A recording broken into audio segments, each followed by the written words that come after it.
30 минутын лаб сургалтын хэсгийн сүүлийн илтгэгчээр University College London их сургуулийн докторант судлаач Гамбат цахимаар оролцсон юм а. Тэрээр хуурамч мэдээллийн 90 дэх медиа сэдвэр хиймэл оюун ухааны хэрэглээ өснө нэмэгдэж байгаа өнөө цагт аливаа мэдээлэл хэрхэн улс ортой болгоомжтой хандаж тэднийг яаж олон нийтэд зөв зүйтэй хүргэх талаар сэтгүүлчдэд зөвлөгөө өглөө. За хуурамч мэдээлэл disinformation, misinformation гэдгийг та бүхэн олонтаа сонссон баха. Ялангуяа сүүлийн энэ 2024 онд дэлхийн олон улс оронд сонгол болсон. Дэлхийн хүн амын бараг 50%-аас илүү хувь нь арчлан сонгуулиар өөрийнхөө төр засгийг сонгох хэмжээл байгаа. Тэгээ энэ сонголттой холбоотойгоор олон сонголттой холбоотойгоор хуурамч мэдээлэл гэдэг юм олон нийтийн санаа бодлыг гадны улс орнууд бие биендээ нөлөөлөх замаар энэ арчил гэдэг юмд аюул учруулах вэ гэдэг юм айдас үзс бол олон хүмүүнд байсан. Гэхдээ одоо юу нэлээд өнгөд анхаарал татдаг юм гэхээр ерөөсөө бидний өнөөдөр ашиглаж байгаа технологийн хөгжилтэй холбоотой. Хиймэл оюун, сошиал медиа гэсэн энэ хоёр технологийн гайхамшигтай бол бас сүлэгтэй тал дагуулж байна. Хуурамч мэдээлэл маш хурдан төгдөг. Бид нар үннээр бол үхэр тэргээр туулааг үзнэ гэж ярьдаг тийм.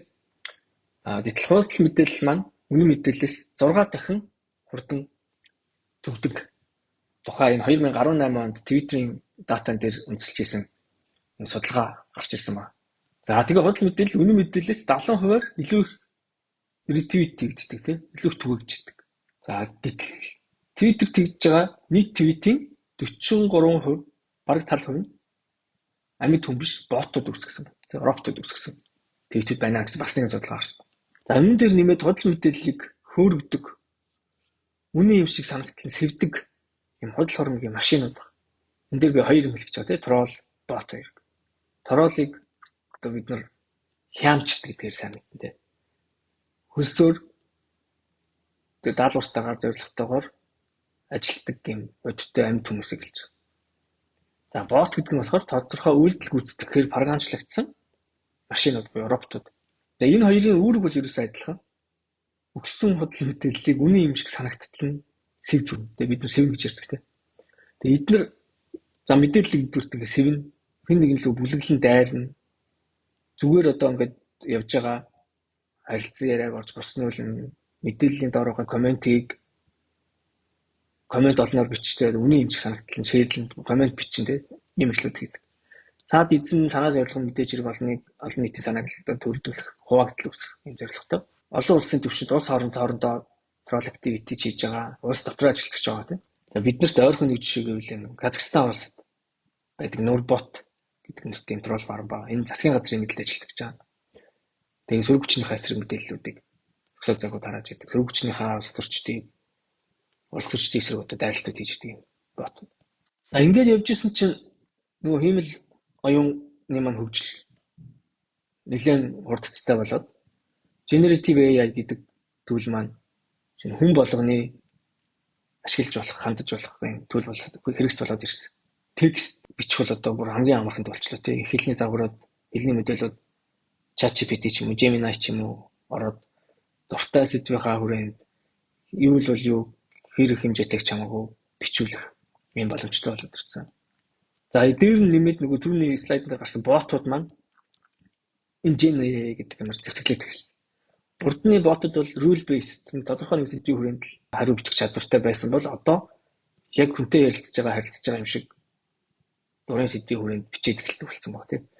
Тэгэхээр жирийн хүн энэ хуурамч мэдээлэл ашиглаад явж байгаа ботуудын яриаг таних худлаа юм биш үү гэдгийг ялган тарихад улам хэцүү болоод байна гэсэн. Томхон хэвлэл мэдээллийн байгууллагууд бол чинь дэрэгдээ зарим нь факт чекинг юм нэгжүүдийг байгуулсан. Жишээлбэл BBC Verify гэж нэгжүүл BBC-гээр нийтлэгдэж байгаа мэдээлэл нийтлэгдэхийн өмнөх мэдээллийн одоо фактыг шалгадаг бүхэлд нэгж авах жишээтэй. За зарим улс орн бол ингээд засгийн газрынхаа дэргэд жишээ нь хуурамч мэдээлэл янз бүрийн нэртэй. Гэхдээ ерөөд бол хуурамч мэдээллийн эсрэг арга хэмжээ авах нэгжүүдийг байгуулсан. Гэхдээ энэ бол их төвөгтэй. Яагаад тэгэхээр энэ ингээд буруугаар иргээд хуурамч мэдээлэлтэй тэмцэх нэрээр нөгөө хүмүүсийн үг хэлэх, үзэл бодлоо илэрхийлэх ихэд халдах юм аюултай учраас их болгоомжтой хандах шаардлагатай. Тэгэхээр энэ үед бол хэвлэл мэдээллийн байгууллагуудын манлайлал илүү чухал болж ирж байна гэж үзэж байгаа. Хандлт төс мэдээ гэдэг юмар хэвлэл мэдээллийн байгууллага олдохоос илүү гүн шинжилгээтэй, баримтад суурилсан, асуудлын гүнлүү нь харсан тийм ийм агуулгууд, ийм мэдээллүүд хизээ-хизээнээс илүү чухал болж байна. Тэгээ ер нь бол одоо ингээд бидний амьдарч байгаа цаг, ирж байгаа цаг бол биднээс хэрэглэгчдээс, үзэгчдээс, сэтгүүлчдээс, хэвлэл мэдээллийн байгууллагаас илүү хэрсүү байхыг, илүү хянуур байхыг шаарддаг байна.